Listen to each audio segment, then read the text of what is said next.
स्वागत है। आज हम एक बार फिर लेके आए हैं मनुस्मृति की दूसरी अध्याय की तीसरी कड़ी, जिसमें आज हम जानेंगे कि क्या मनुस्मृति में प्रक्षेप्त नहीं है। क्या मनुस्मृति में जितने भी श्लोक हैं, जितने भी कही हुई बातें हैं, वह सब मनु के द्वारा कही हुई हैं।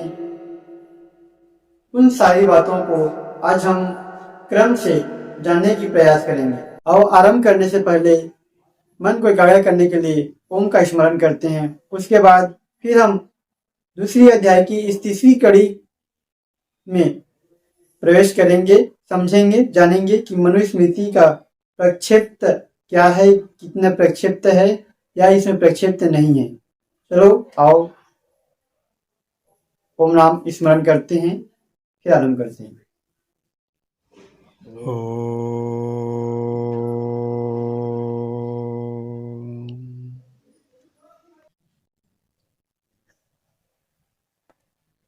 अध्याय 2 मनुस्मृति और प्रक्षेप्त। उसकी तीसरी कड़ी है, क्या मनुस्मृति में प्रक्षेप्त नहीं है। भाष्यकार जी लिखते हैं कि कुछ व्यक्ति मनुस्मृति में प्रक्षेप्त नहीं मानते हैं। उनका विचार है कि मनुस्मृति का यह उपलब्ध स्वरूप जो आज हमारे सामने में अनेकों मात्रा में जो मनुस्मृति हमें आज की पुस्तक मिल रही है, जो प्राप्त है, वह वास्तविक है। किंतु उनका यह विचार पूर्णतः भ्रांतिपूर्ण है। उपलब्ध मनुस्मृति को देखकर यह निश्चित रूप से कहा जा सकता है कि इसमें प्रक्षेपों की भरमार है, और ये प्रक्षेप एक साथ न होकर के समय समय पर अलग अलग व्यक्ति द्वारा अलग अलग समय में अलग अलग काल में की गई है। इसकी सिद्धि के लिए हम कुछ निम्न युक्तियां भाष्यकार जी ने दी हुई है, उससे समझते हैं कि पहले युक्ति यह है कि मनुस्मृति में विषय विरुद्ध, परस्पर विरुद्ध भी हैं और प्रसंग विरुद्ध भी।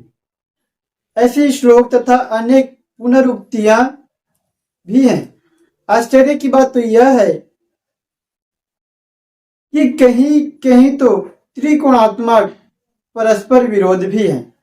या पहले श्लोक में जो बात कही है, जो विधान दी हैं, उससे अगले ही श्लोक में उसका विरोध भी है। इस विडंबनापूर्ण स्थिति को देखकर भी यह कहना कि मनुस्मृति में प्रक्षेप्त नहीं है मिथ्या आग्रह ही होगा। एक मध्यम स्तरीय लेखक जिनकी रचना में भी कमियां नहीं होती है, उनके लेखन में वैचारिक एकमत्य विषय और प्रसंग की सुसंगति, अविरोध तथा स्पष्ट अभिव्यक्ति होती है। फिर मनुसदृश्य तत्वदृष्टा विद्वान की रचना में इस प्रकार की त्रुटियों का होना सर्वथा असंभव है। महर्षि मनु अपने समय के सर्वाधिक प्रख्यात और धर्म संबंधी विषय के मर्मज्ञ विद्वान थे। इसी कारण से बड़े बड़े ऋषि लोग अपने जिज्ञासा को शांत करने के लिए, अपनी जिज्ञासा के समाधान के लिए मनु जी के पास में आए थे और उनसे आकर के यह निवेदन करते हैं, कहते हैं कि भगवन् सर्ववर्णानां यथावदनु पूर्ववशः अंतर प्रभवानां च धर्मानो वक्तुमर्हसि तत्मे को यस्य सर्वस्य विधानस्य स्वयंभूः अचिन्त्यस्याप्रमेयस्य कार्यतत्त्वार्थवित् प्रभो। यह पहले अध्याय की दूसरे और तीसरे श्लोक है। इसका अर्थ यह है, ऋषि लोग कहते हैं कि हे भगवान, आप सब वर्णों और आश्रमों के धर्मों को ठीक ठीक बतलाने में समर्थ हैं, क्योंकि ईश्वरीय रचित अचिंत्य और अपरिमित ज्ञान से युक्त वेद रूपी विधान के धर्म तत्व तथा अर्थ के जानने वाले आप ही एक। इससे यह स्पष्ट होती है कि महर्षि मनु अपने समय के प्रख्यात एवं इस विषय के सबसे अधिक आधिकारिक विद्वान थे। अतः ऐसे विद्वान की रचना में उक्त प्रकार की कमियां नहीं हो सकती। फिर भी उक्त त्रुटियां पाई जाती है तो इसका सीधा सीधा अभिप्राय यह है कि मनुस्मृति में प्रक्षेप्त है। दूसरी युक्ति यह कहती है कि मनुस्मृति में एक और तो श्लोकों की गंभीर, युक्तियुक्त, साधारण, दुराग्रह एवं पक्षपात रहित, अरुण तथा संतुलित शैली है। वही बीच बीच में अति सामान्य, अयुक्तियुक्त, निराधार, अतिशयोक्तिपूर्ण, दुराग्रह एवं पक्षपातपूर्ण तथा ऋण शैली के श्लोक भी आ जाते हैं। निसंदेह उक्त विरोधी विभिन्नताएं एक ही रचना की शैली में कभी नहीं हो सकती। स्पष्ट यह है कि दूसरी शैली की रचनाएं मनु सदृश विद्वान द्वारा रचित न होकर के अन्य लोगों द्वारा, अन्य व्यक्तियों द्वारा रचित है। अतः वह सारे श्लोक मनुस्मृति में प्रक्षिप्त हैं।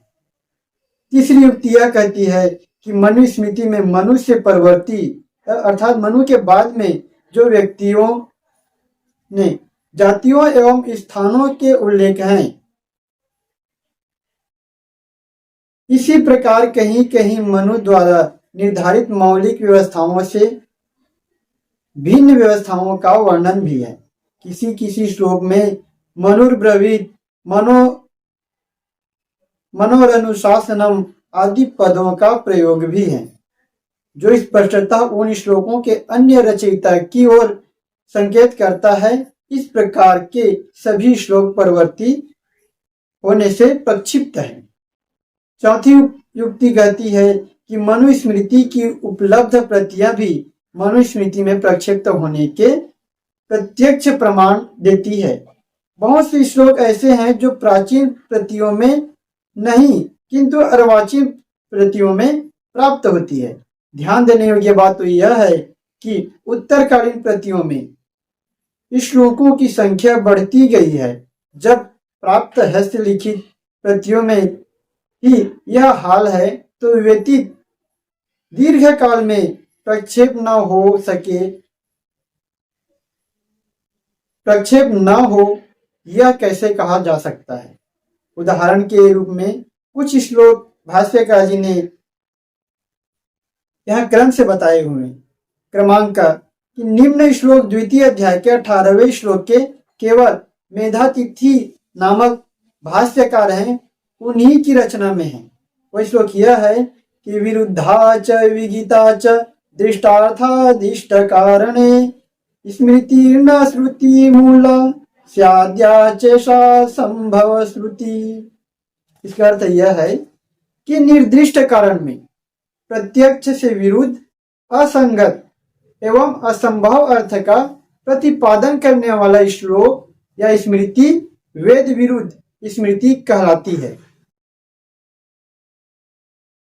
क्रमांक कि निम्न श्लोक मेधातिथि आदि 3 प्राचीन भाष्यकारों के भाष्य में नहीं है, उनसे अर्वाचीन अर्थात उनके बाद के अन्य प्रतियों में ही प्राप्त होता है, जो इस बात का ज्वलन प्रमाण है कि उनके भाष्यों के पश्चात ही प्रक्षेप के रूप में डाला गया है।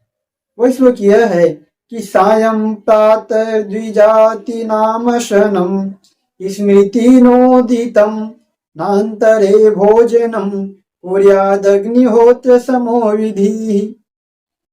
उस मनुस्मृति के दूसरे अध्याय के 52वें श्लोक के पश्चात है। और हमारे जो संस्करण है, जो भाष्यकार सुरेंद्र कुमार जी की हैं, उसमें दूसरे अध्याय के 27वें श्लोक के पश्चात है। इसका अर्थ यह होता है कि स्मृति ने द्विजों के लिए अग्निहोत्र के समान प्रातः और सायं 2 बार ही भोजन करने का विधान है। जिस प्रकार से अग्निहोत्र सूर्य उदय के पश्चात और सूर्य अस्त के पहले करते हैं, उसी प्रकार से भोजन भी 2 ही समय में करनी है। इसके अलावा बीच में भोजन नहीं करना। क्रमांक ग में भाष्यकार जी कहते हैं कि मैंने मनुस्मृति की लगभग 30 से 34 हस्तलिखित प्रतियां, हाथ से लिखी हुई प्रतियां विभिन्न अनेक अनेक पुस्तकालयों में देखी। उनमें बहुत से श्लोक ऐसे हैं जो भी थोड़ी भी प्रतियों में पाए जाते हैं। ऐसे भी श्लोक पर्याप्त हैं जो केवल एक एक भाष्यकार के प्रति में ही प्राप्त हैं तथा अन्य श्लोक प्रयाग की एक ही प्रति में मिले। वह श्लोक यह है कि परोक्षम सत्कृपा पूर्व प्रत्यक्षम न कथंचन दुष्टानुचारान च गुरुरिह वामुत्र चैत्यधः। मनुस्मृति के पहले अध्याय के दूसरे श्लोक के पश्चात और इस संस्करण में दूसरे अध्याय के 175 श्लोक के पश्चात है। इसका अर्थ यह है कि शिष्य पीठ पीछे गुरु का नाम सत्कार पूर्वक, आदर पूर्वक ले और सामने किसी भी प्रकार गुरु का नाम न ले। गुरु से दुष्टाचरण करने वाला शिष्य दोनों लोक में अधोगति को प्राप्त होता है। क्रमांक में कहते हैं कि ऐसी ही कुछ अन्य श्लोक भी हैं। वह श्लोक यह है कि ये व्यतीताः स्वधर्मेभ्यः परपिंडोपजीविनः द्विजत्वमधिकांक्षन्ति तांच शूद्रानिर्वाचरेत्। 8वें अध्याय के 102 श्लोक के पश्चात है। इसका अर्थ यह है कि जो अपना धर्म कर्म छोड़ करके दूसरे के टुकड़ों पर जीते हैं, दूसरों के ऊपर आश्रित रहते हैं और अपने आप को द्विज कहलाना चाहते हैं, उनके साथ शूद्रों के समान व्यवहार करें। एक श्लोक यह है कि तदस्त्रं सर्ववर्णानाम् अनिवार्यं च शक्तितः तपोवीर्य प्रभावेण अवध्यानपि बाधते। 11वें अध्याय के 33वें श्लोक के पश्चात हैं कि ब्राह्मण की वाणी का अस्त्र वह अस्त्र है जिसे कोई भी वर्णस्थ व्यक्ति अपने सामर्थ्य से नहीं काट सकता, और यह अस्त्र तप की शक्ति से संपन्न होने के कारण न मारने योग्य शत्रु को भी मार देता है।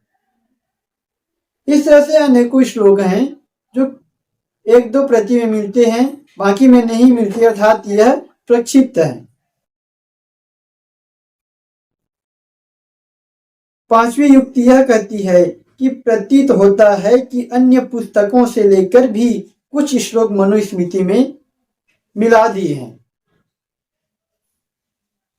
महाभारत के अश्वमेध पर्व की पृष्ठ 380 जो पुनः प्रकाशन है, उसका निम्न श्लोक मनुस्मृति की केवल 4 प्रति में ही 4 भाष्यकार के ग्रंथ में, मनुग्रंथ में ही उपलब्ध होता है, जो अप्रासंगिक रूप से मिलाया गया है।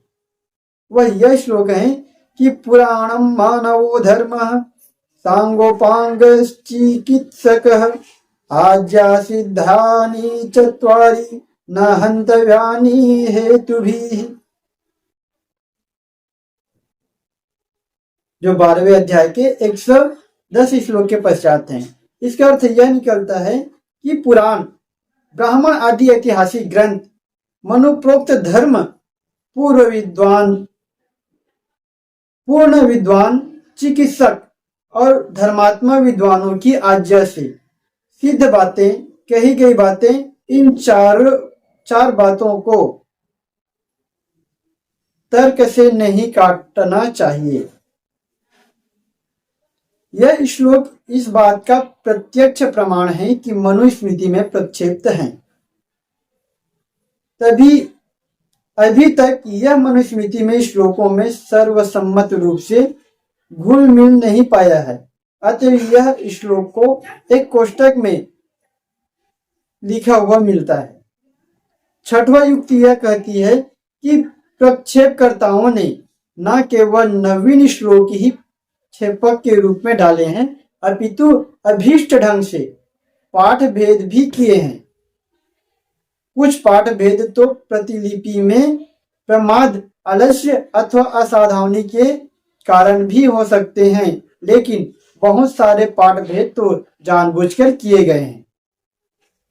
निम्न पाठ भेदों के उदाहरण इस बात के पोषक भी हैं, गवाह भी हैं, जिसमें क्रमांक कि 10वें अध्याय में वर्णित वर्ण संकरों के धर्म मनुप्रोक्त अर्थात मौलिक नहीं है। वे श्लोक उस परवर्ती काल के प्रक्षेप हैं जब वर्ण व्यवस्थाओं में विकृति आकर के जो 4 वर्ण है वो 4 वर्ण में विकृति आने लगी, वह नष्ट होने लगे। तो उस नष्ट होने के समय जब जाति पाति की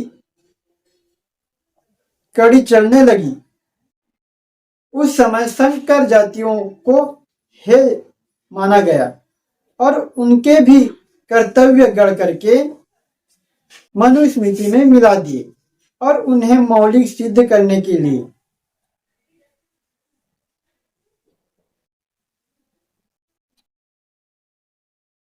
जैसे पहले अध्याय के दूसरे श्लोक में अंतर प्रभवाणाम पद के स्थान पर संकर प्रभवाणाम पद डाल दिया गया। यह पाठ भेद 2-4 हस्तलिखित पुस्तकों में मिलता है। यद्यपि टीकाकारों ने अंतर प्रभावाणाम का अर्थ भी वर्ण संकर किया है, जो सर्वथा गलत है। इसका सही अर्थ आश्रमों के होना चाहिए। शायद पहले उक्त पद का सही अर्थ आश्रम ही प्रचलित था। प्रक्षेपकर्ता ने उसे जड़ मूल से मिटाने की बहुत ही प्रयास किया, वह तो नहीं मिट पाया, किंतु पाठ भेद से टीकाकारों में यह भ्रांति, यह अज्ञानता पनप गई कि वे जो अंतर प्रभाव नाम है उसका अर्थ ही वर्ण संकर होता है और वह वर्ण संकर अर्थ करने लगे।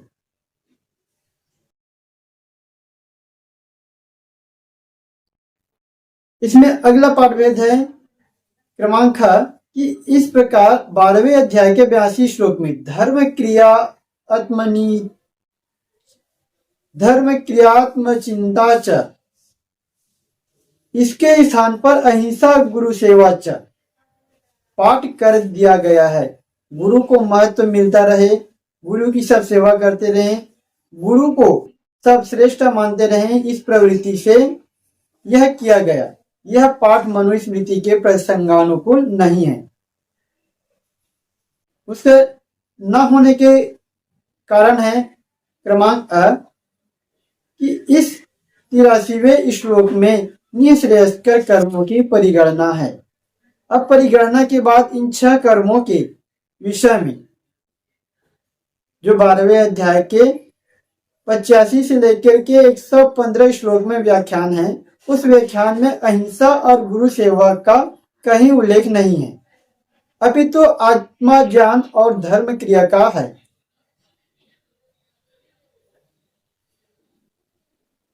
दूसरा है कि मनु ने सात्विक कर्मों को ही निःश्रेयस्कर माना है। मनु ने सात्विक कर्म को ही दूसरा मनु ने सात्विक कर्म को ही निःश्रेयस कर्म माना है। इस श्लोक में अन्य सभी कर्म तो वही है, केवल इन्हीं 2 में पाठ भेद किया गया है।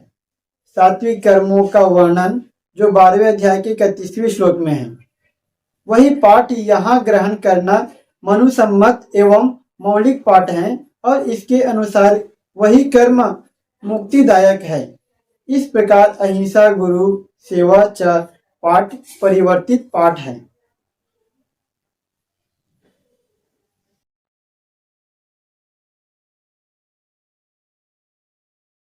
पाठ भेद का अगला कारण यह है कि इस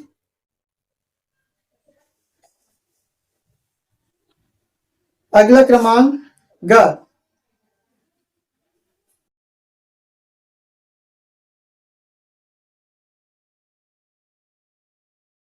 क्रमांक ग कि इस प्रकार पांचवें अध्याय के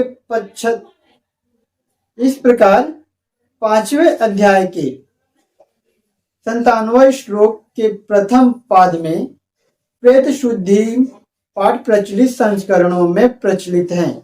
जो आज हमारे पास जो समाज में प्राप्त मनुस्मृति है उसमें यह मिलता है। इसके स्थान पर देह शुद्धि पाठ होना चाहिए। ऐसा मनु की शैली और विषय विवेचन से संकेत मिलता है। प्रतीत होता है कि अन्य प्रक्षेपों के समान कालांतर में जब प्रेत जन्म आदि में शुद्धि क्रिया एक कर्म कांड का रूप ले गई, एक रीति बन गई, एक रिवाज बन गई, तब यह पाठ भेद करके प्रेत आदि विषयक श्लोक मिला दिए गए। इस पाठ की अमौलिकता और देह शुद्धि पाठ की मौलिकता निम्न प्रमाणों एवं युक्तियों से सिद्ध होती है, जिसमें पहला युक्ति यह है कि मनु की यह शैली है कि वे जिस विषय का प्रारंभ जिस विषय संकेत से करते हैं उसी संकेत से उसकी समाप्ति भी करते हैं। लेकिन यहाँ उस शैली से विपरीत विषय का प्रारंभ तो प्रेत शुद्धि शब्द से दर्शाया गया है जो 5वें अध्याय के 97वें श्लोक में, और उनकी समाप्ति शरीर शुद्धि प्रयोग से जो 5वें अध्याय के 110वें श्लोक है उसमें है। विषय समाप्ति सूचक श्लोक के पदों से यह सिद्ध होता है कि यह शरीर शुद्धि का विषय शरीर शुद्धि का विषय था, न कि प्रेत शुद्धि का। अतः इस श्लोक में समानार्थक देह शुद्धि शब्द ही मनु सम्मत सिद्ध होता है। दूसरी कारण है कि मनु ने इस प्रसंग का वर्णन भी देह जो 5वें अध्याय के 105वें श्लोक है, गाद्र जो 5वें अध्याय के 9वें श्लोक है, और शरीर जो 5वें अध्याय के 110वें श्लोक है आदि शब्दों से किया है, जो यह सिद्ध करता है कि यह वर्णन प्रेत शुद्धि विषयक नहीं है अपितु देह शुद्धि विषयक है। तीसरा कारण है कि वर्तमान में प्रचलित पाठ भेद के अनुसार यदि प्रेत शुद्धि पाठ को सही मानकर यहाँ इस विषय को प्रसंग स्वीकार कर लिया जाए तो यह आपत्ति आती है कि प्रेत शुद्धि विषयक में दंतोत्पत्ति कालीन विशुद्ध सूतक शुद्धि मन आत्मा आदि की शुद्धि का वर्णन क्यों किया। प्रेत के मन और आत्मा होते ही नहीं, क्योंकि जब शरीर से प्राण छूट जाते हैं, जब शरीर बस बचा रहता है उसको प्रेत कहते हैं। इस प्रकार विषय संकेतक के श्लोक में और वर्णन में तालमेल का न होना भी यह सिद्ध करता है कि प्रक्षेपों का समायोजन करने के लिए यह पाठ भेद बाद में किया गया है। शैली श्रृंखला में जुड़ा हुआ पाठ देह शुद्धि में ही है और मन तथा आत्मा आदि शरीर से संबंध रखने वाले पदार्थ हैं। अतः इसी पाठ को मान्य पाठ के रूप में स्वीकार किया है। इस प्रमाणों से यह सिद्ध होता है इन प्रमाणों से यह सिद्ध हो जाता है कि मनुस्मृति में पाठ भेदों के रूप में भी प्रक्षेप किए गए हैं। इस प्रकार के पाठ भेद अन्य स्थानों पर भी हैं। 7वां युक्ति यह कहती है कि मनुस्मृति का अध्याय विभाजन मौलिक अर्थात मनुकृत नहीं है।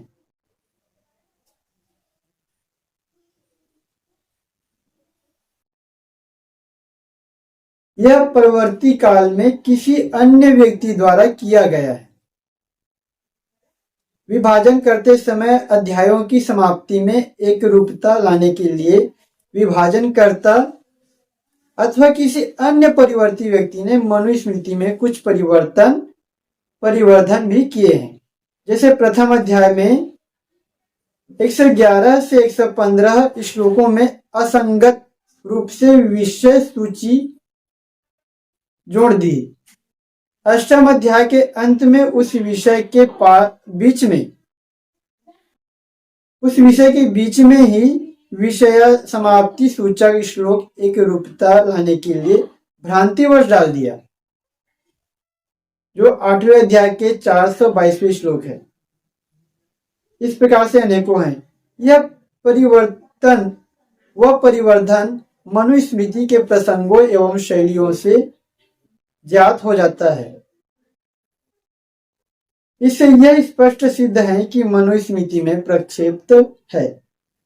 8वां युक्ति कहती है कि मनुस्मृति में पाए जाने वाले अवान्तर विरोध भी मनुस्मृति में प्रक्षेप होने के प्रमाण देते हैं। एक ही प्रक्षेप प्रसंग में जो परस्पर अनेक विरोध हैं, उन्हें अवान्तर विरोध कहा जाता है। एक ही प्रक्षिप्त प्रसंग में जो अनेक विरोध या भिन्न भिन्न मान्यताएं मिलती हैं, उनके विश्लेषण से निम्न तथ्य स्पष्ट होते हैं। इसमें पहला तथ्य यह है कि अनेक विरोधों या मान्यताओं वाले प्रसंग किसी एक व्यक्ति की रचना नहीं हो सकती। दूसरी तथ्य कहती है कि ऐसे विरोधात्मक और विभिन्न मान्यतात्मक वर्णन मनुसदृश तत्वदृष्टा महान ऋषि की रचना नहीं हो सकती। तीसरी तत्व कहती है कि ये भिन्न भिन्न मान्यताएं भिन्न भिन्न लोगों द्वारा डाली गई है। चौथी तत्व कहती है कि भिन्न भिन्न कालों में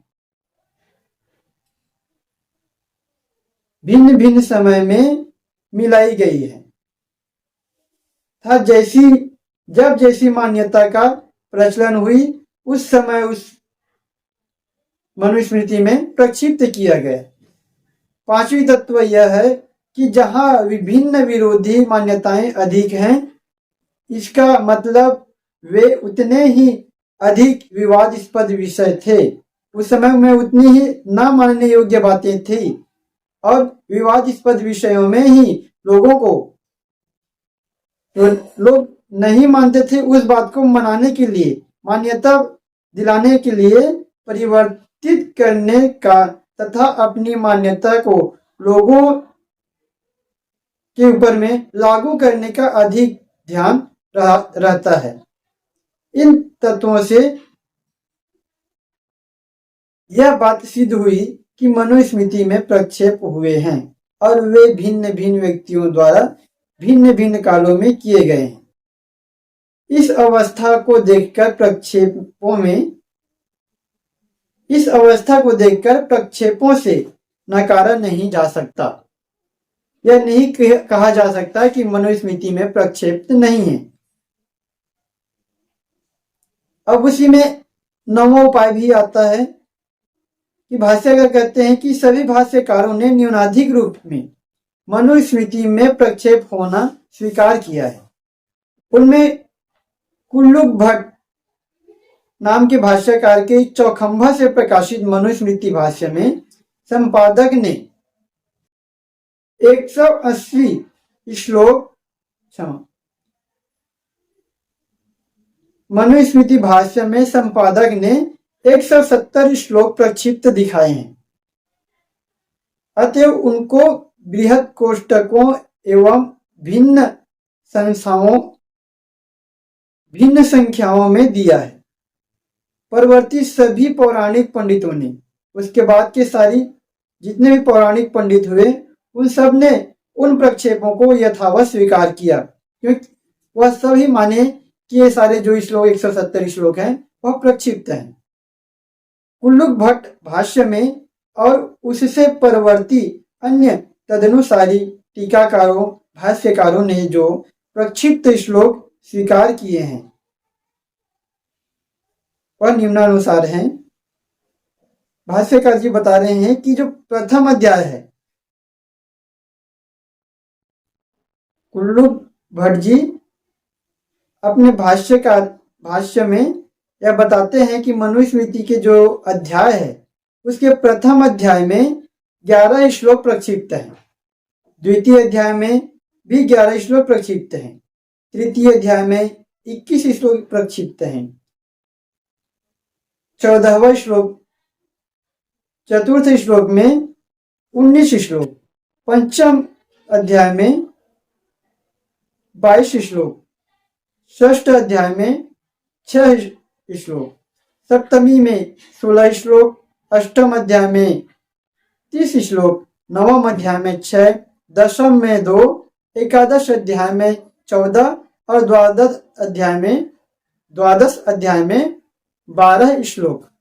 इन सारे श्लोकों को 12वें अध्याय के श्लोकों को जोड़ने पर योग 170 आता है। तो ये 170 श्लोक प्रक्षिप्त हैं कुल्लू भट्ट जी के मतानुसार। 10वां युक्ति यह कहता है कि मेधातिथि के भाष्य के अंत में एक श्लोक मिलता है जिससे यह जानकारी मिलती है कि मनुस्मृति का मेधातिथि भाष्य लुप्त प्रायः था। उसको विभिन्न संस्कारों की सहायता से सहारण राजा के पुत्र मदन ने पुनः संकलित कराया। ऐसी स्थिति में श्लोकों में क्रम परिवर्तन, श्लोकों का स्वल्पाधिकत्य और पाठांतर आदि हो जाना सामान्य बात है।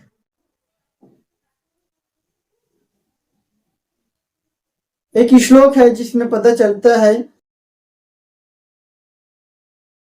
मान्या कापि मनुस्मृतिस्तदुचिता व्याख्यापि मेधातिथेः सालोक्तेव विधेर्वशात् क्वचिदपि प्राप्यं न तत्पुस्तकम् क्षोणीन्द्रो मदनः सहारणसुतो देशान्तरादाहृतैः जीर्णोद्धारमचीकरत् इतस्तत्पुस्तकैर्लिखित है।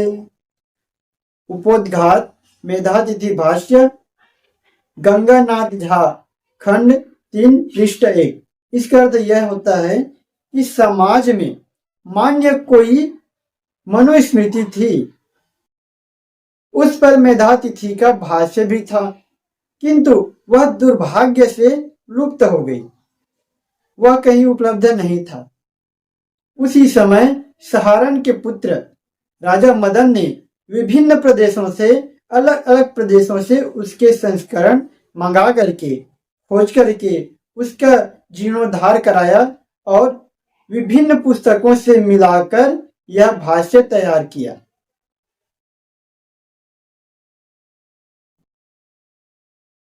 ग्यारहवीं युक्ति कहती है कि संपूर्ण भारतीय प्राचीन साहित्य में प्रक्षेपों के होने के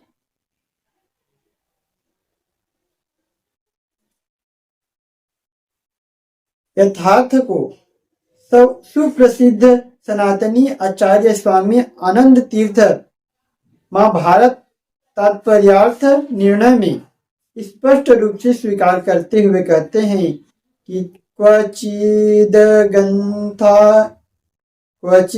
ग्रंथान प्रक्षिपन्ति क्वचिदन्तरितानपि कुर्युः क्वचिच्च व्यत्यासं प्रमादात् क्वचिदन्यथा अनुत्सन्नापि ग्रन्था व्याकुलाः सन्ति सर्वशः उत्सन्नाः प्रायशः सर्वे कोट्यंशोऽपि न वर्तते। अर्थ यह, कहीं ग्रंथों में प्रक्षेप किया जा रहा है, कहीं मूल वचनों को बदला जा रहा है, कहीं आगे पीछे किया जा रहा है, कहीं प्रमादवश अशुद्ध लेखन को हो रहा है। जो ग्रंथ नष्ट होने से बच गए हैं वे काट छांट की इन पीड़ाओं से व्याकुल हैं। अधिकांश ग्रंथों को नष्ट किया जा चुका है। अब तो साहित्य का करोड़वा भाग भी नहीं बचा है। यही स्थिति मनुस्मृति की हुई है। 12वां युक्ति है कि चीन में प्राप्त पुरातात्विक प्रमाण। इस घटना की चर्चा पूर्व अध्याय में भी की गई है, उसे पुनः प्रस्तुत किया जाता है। विदेशी प्रमाणों में मनुस्मृति के काल तथा श्लोक संख्या संबंधी जानकारी उपलब्ध कराने वाला यह एक महत्वपूर्ण पुरातात्विक प्रमाण हमें चीनी भाषा के हस्तलेखों में मिलता है। सन 1932 में जापान ने बम विस्फोट द्वारा जब चीन की ऐतिहासिक दीवार को तोड़ा तो उसमें लोहे का एक ट्रंक मिला जिसमें चीनी पुस्तकों की प्राचीन पांडुलिपि भरी थी। वे हस्तलेख सर ऑगस्ट फिट्ज को मिल गई। वह उन्हें लंदन ले आए और उनको ब्रिटिश म्यूजियम में रख दिया। उन हस्तलेखों को प्रोफेसर एंथनी ग्रेमे ने चीनी भाषा के विद्वानों से पढ़ाया। उनसे यह जानकारी मिली कि चीन के राजा चीन इजवांग ने अपने शासनकाल में यह आज्ञा दे दी थी कि सभी प्राचीन पुस्तकों को नष्ट कर दिया जाए, जिससे चीनी सभ्यता के सभी प्राचीन प्रमाण नष्ट हो जावे। तब उन पांडुलिपियों को किसी विद्या प्रेमी ने ट्रंक में छिपा लिया और चीन की प्रसिद्ध दीवार बनते समय उस ट्रंक को दीवार में चिनवा दिया। संयोग से वह ट्रंक बम विस्फोट से निकल आया। चीनी भाषा में लिखे गए उन हस्तलेखों में यह लिखा है कि मनु का धर्मशास्त्र भारत में सर्वाधिक मान्य है, जो वैदिक संस्कृति में लिखा है और 10,000 वर्ष से भी अधिक पुराना है। यह विवरण श्री केवल मोटवानी जी की पुस्तक मनु धर्मशास्त्र अ सोशियोलॉजिकल एंड हिस्टोरिकल स्टडी के पृष्ठ 232 से 33 में। चीनी साहित्य का यह प्रमाण यह संकेत देता है कि मनु का धर्मशास्त्र अति प्राचीन है। पाश्चात्य लेखकों द्वारा कल्पित काल निर्णय को यह प्रमाण झुठला रहा है और यह जानकारी दे रहा है कि कभी मनुस्मृति में 680 श्लोक थे। 13वां युक्ति यह है कि पाश्चात्य शोधकर्ता कुलर जे जोली, किथ मैकडॉनल्ड आदि ने मनुस्मृति सहित प्राचीन भारतीय साहित्य में प्रक्षेपों का होना सिद्धांततः स्वीकार किया है। जे जोली ने कुछ प्रक्षेप दर्शाए भी हैं। 14वां युक्ति यह है कि मनुस्मृति के कुछ अन्य भाष्यकारों एवं समीक्षकों ने प्रक्षेपों की संख्या इस प्रकार मानी है। एक भाष्यकार विश्वनाथ नारायण मांडलिक ने कहा है कि मनुस्मृति में 148 श्लोक प्रक्षिप्त हैं। हरगोविंद शास्त्री कहते हैं कि इसमें 153 श्लोक प्रक्षिप्त हैं। जगन्नाथ रघुनाथ धारपुरे अनुसार 100 श्लोक, जयंत कृष्ण हरि कृष्ण देव के अनुसार 59 श्लोक प्रक्षिप्त हैं। मनु के प्रथम पाश्चात्य समीक्षक न्यायाधीश सर विलियम जोन्स उपलब्ध 2684 श्लोकों में से 2005 श्लोकों को प्रक्षिप्त मानते हैं, घोषित करते हैं। उनके मतानुसार 680 श्लोक ही मूल मनुस्मृति में थे। उक्त चीनी साहित्य का उल्लेख भी यही मानता है। 15वां युक्ति है कि महात्मा गांधी ने अपनी वर्ण व्यवस्था नामक पुस्तक में स्वीकार किया है कि वर्तमान मनुस्मृति में पाई जाने वाले आपत्तिजनक बातें बाद में की गई मिलावट है। 16वीं युक्ति यह कहती है कि भारत के पूर्व राष्ट्रपति और दार्शनिक विद्वान डॉक्टर राधाकृष्णन श्री रविंद्रनाथ टैगोर आदि ने भी मनुस्मृति में प्रक्षेपों का अस्तित्व स्वीकार करते हैं। प्राचीन भारतीय साहित्य में प्रक्षेपों की प्रवृत्ति का इतिहास।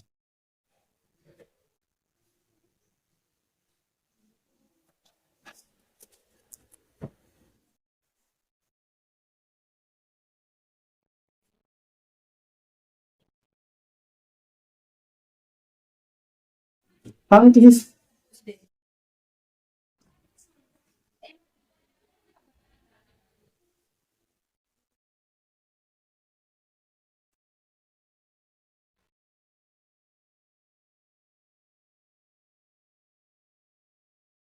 अब अगला कड़ी आता है कि प्राचीन भारतीय साहित्य में प्रक्षेप की प्रवृत्ति का इतिहास। अर्थात प्राचीन भारत में बीते समय में